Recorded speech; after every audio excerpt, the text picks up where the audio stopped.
நாம் தமிழர் கட்சியின் தலைமை ஒருங்கிணைப்பாளர் சீமான் வீட்டு பணியாளர் மற்றும் பாதுகாவலர் ஜாமீன் கோரிய மனு மீது நடவடிக்கை எடுக்கப்பட்டிருக்கிறது.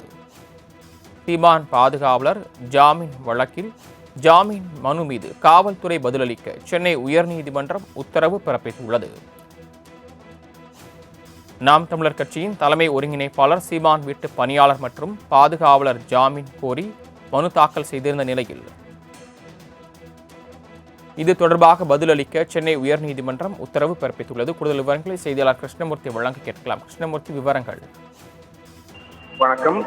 திருமணம் செய்து கொள்வதாக கூறி ஏமாற்றியதாக நடிகை அளித்த புகாரின் அடிப்படையில் சென்னை வளசரவாக்கம் காவல் நிலையத்தில் விசாரணைக்கு ஆஜராகுமாறு நீலாங்கரையில் உள்ள நாம் தமிழர் கட்சியின் தலைமை ஒருங்கிணைப்பாளர் சீமான் வீட்டில் காவல்துறையினர் சம்மனை ஒட்டிச் சென்றார்கள். இதனிடையே சீமான் வீட்டில் ஒட்டப்பட்ட சம்மனை கீழ்த்ததாக அவரது பணியாளர் மற்றும் பாதுகாவலர் அமல்ராஜ் ஆகியோரை நீலாங்கரை காவல்துறையினர் கைது செய்தார்கள்.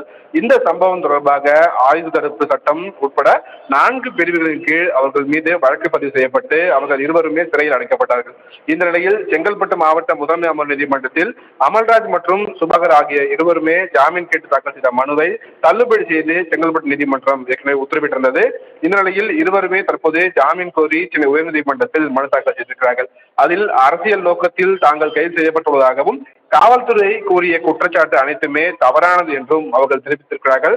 துப்பாக்கிக்கு தங்கள் உரிய அனுமதி இருப்பதாகவும், எனவே ஆயுத தடுப்பு சட்ட பிரிவின் கீழ் தங்களை கைது செய்ய முடியாது என்றும் அந்த மனுவில் அவர்கள் தெரிவித்திருக்கிறார்கள்.